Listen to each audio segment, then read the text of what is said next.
Hello guys, welcome to my YouTube channel. Today I am going to discuss about competitive programming in this video. So let's start the video. So the most important question asked by so many students is that what is competitive programming? So the answer is very simple. Competitive programming is an art. Like you have to do use your creativity at your problem solving skill, and also you have to think and use your logical reasoning skill to solve problem of competitive programming, and you have to utilize your brain as much as you can. Then only you can solve your competitive programming questions. So here I'm going to tell you about roadmap for competitive programming and how to you solve approach a problem to solve the solution for that.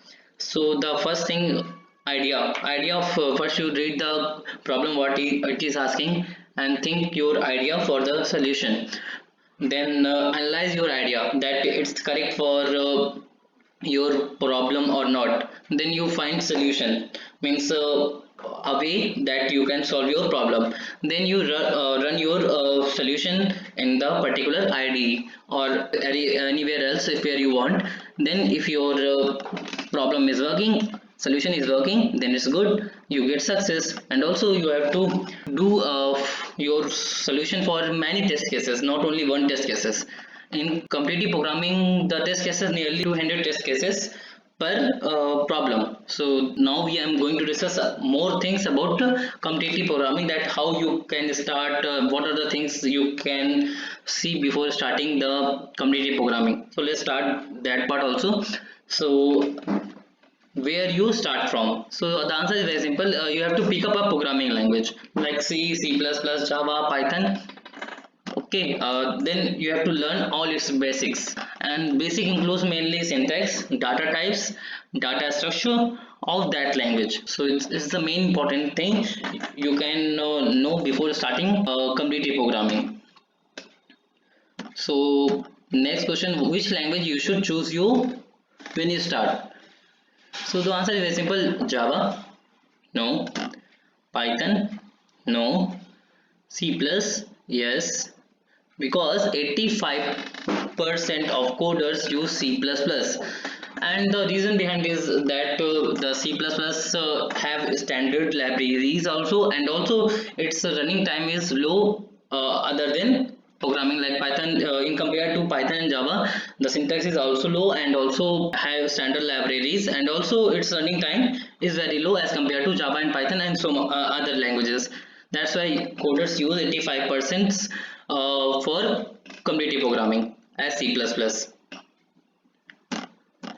Now where do you practice from? So when you learn your programming language and choose your C++, then where do you practice? The first platform I prefer you CodeChef, second platform I prefer you Codeforces, third HackerEarth, fourth HackerRank. Let's see its logo also. It's HackerRank, CodeChef, Codeforces, HackerEarth. Now we can see here how much time should you devote. So this question is also asked by so many people, and this question is implemented in all the fields, not only competitive programming, in all the studies you want to study. So it's depend upon your practice. In competitive programming, all the problems and all the solution come from your practice only.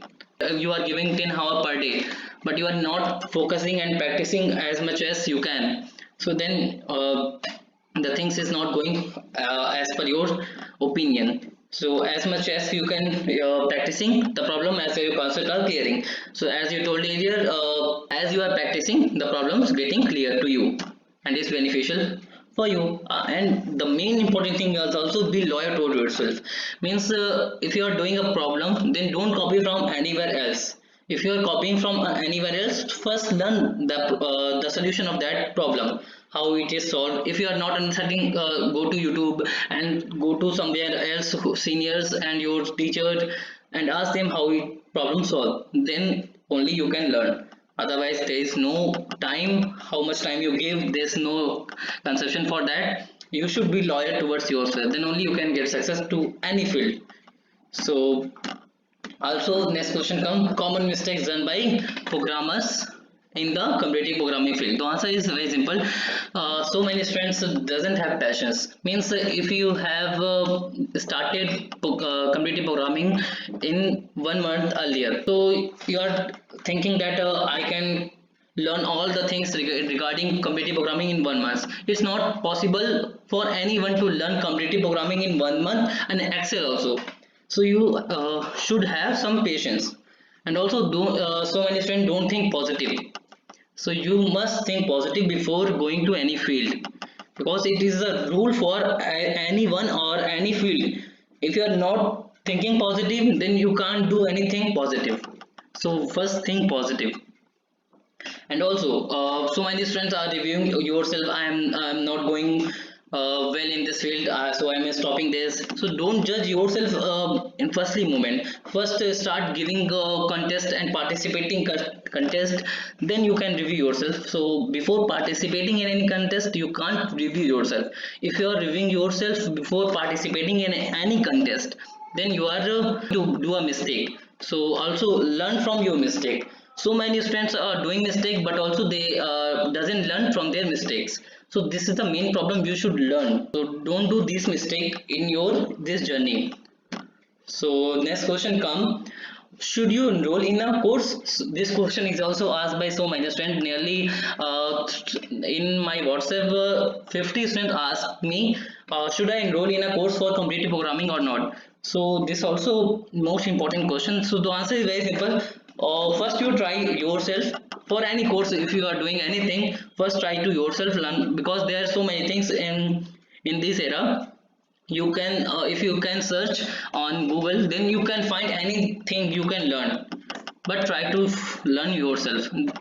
If you are not okay with your by yourself, that I can't learn by myself, then you can need a mentor, then go for a course, because most of the students need the mentor to guide him or her for going forward to his field or her field.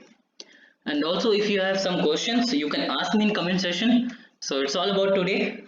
Thank you. Have a great day. Thank you for watching my video. Please subscribe the channel for upcoming videos.